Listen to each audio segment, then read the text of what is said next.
হতো, আর চলতে দেওয়া যাবে না ইনশাআল্লাহ। সম্মানিত উপস্থিতি, এই মুহূর্তে আপনাদের সামনে বক্তব্য নিয়ে আসছেন মুফতি আতাউর রহমান বিক্রমপুরী। এই মুহূর্তে আপনাদের সামনে বক্তব্য নিয়ে আসছেন মুফতি আতাউর রহমান বিক্রমপুরী, প্রতিষ্ঠাতা পরিচালক মারকাজুল হুনাফা আল ইসলামী। প্রতিষ্ঠাতা পরিচালক মারকাজুল হুনাফা আল ইসলামী।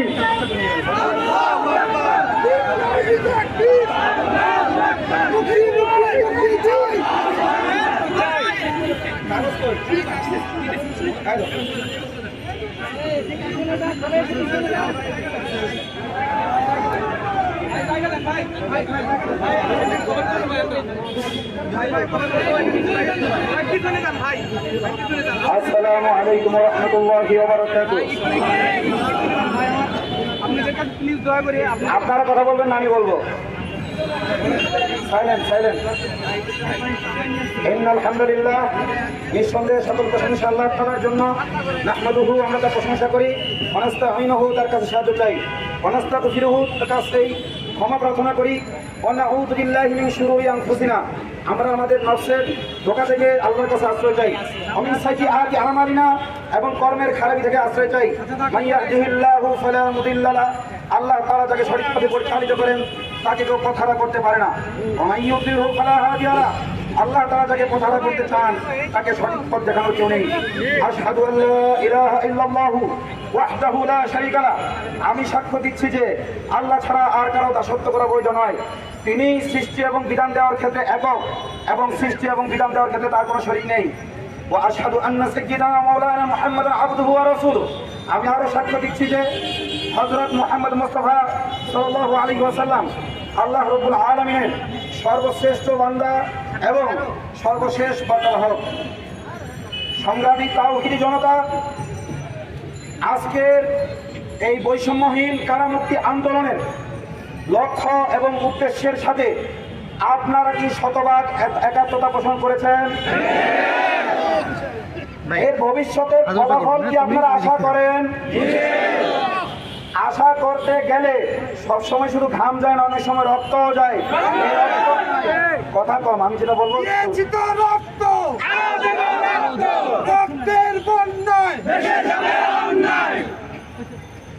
ঘাম প্রয়োজন হলে ঘাম দিতে হবে, রক্ত প্রয়োজন হলে রক্ত দিতে হবে।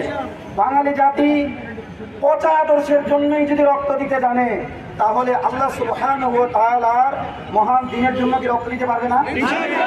আল্লাহ তাআলার মহান বিধান বাস্তবায়নের জন্য কি রক্ত দিতে পারবে না?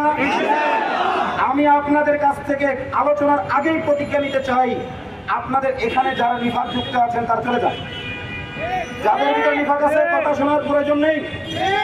কারণ আজকের এই আন্দোলনে আমার সাথে খুব খাতির আছে এরকম অনেক বড় বড় সেলিব্রিটিকে আমরা আহ্বান জানিয়েছিলাম, কিন্তু তারা আসে নাই।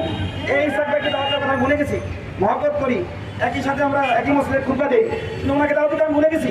উনি সব প্রণীত হয়ে যোগাযোগ করেছেন। হয়তো আমার প্রতি অভিনন্দন আছে যে ভাই আমার দাওয়াত দিল না, তার জন্য সাথে যোগাযোগ করেছেন। তিনি আমাকে বললেন ইসাক ভাই দাওয়াত মানে যোগাযোগ করেছেন। আমরা বললাম ইসাক ভাই যোগাযোগ করেছেন, উনি তো আমাদের উপদেষ্টা হওয়া বলি।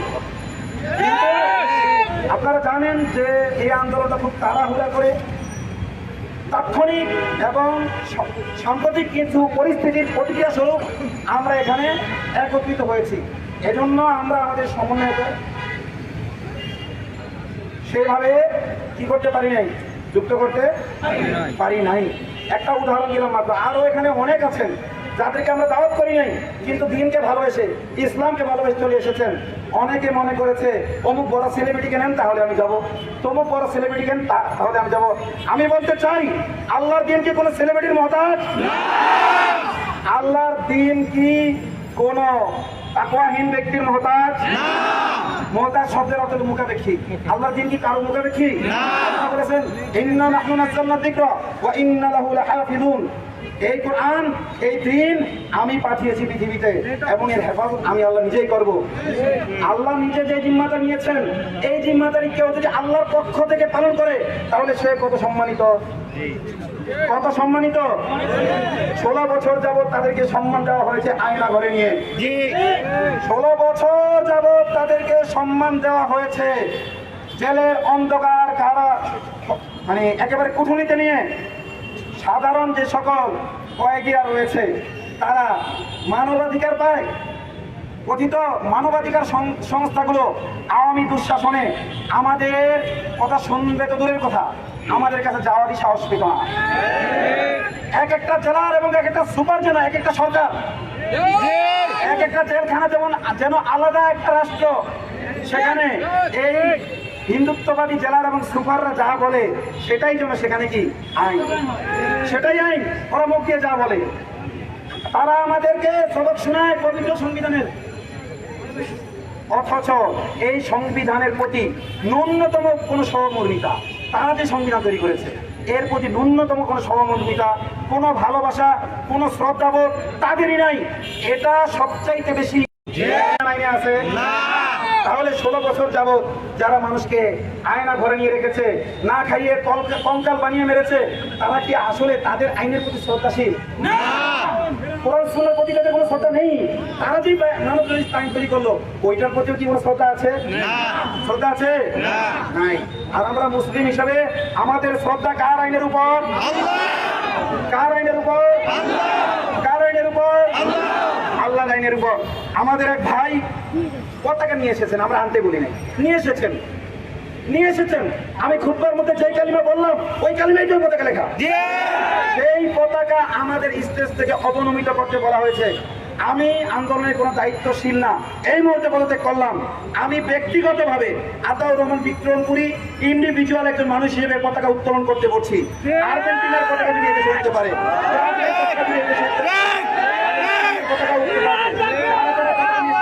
এটা আমাদের আন্দোলনের পক্ষ থেকে না। আমি বলছি, আমি এই মুহূর্তে কেন্দ্রীয় সমন্বয় ঘর থেকে পদত্যাগ করলাম। একজন ইন্ডিভিজুয়াল মুসলিম হিসেবে আমি বলছি পতাকা উঠা।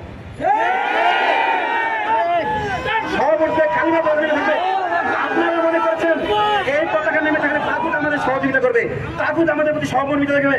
কখনো না, কোশ্চিন কালেও না। তাগুত চেনে আমরা কারা? তাগুত চেনে আমরা কারা? তারা শুধুমাত্র আমাদের লা ইলাহা ইল্লাল্লাহর কারণে পতাকা উঠাই আর না উঠাই, পতাকা উঠাই আর না উঠাই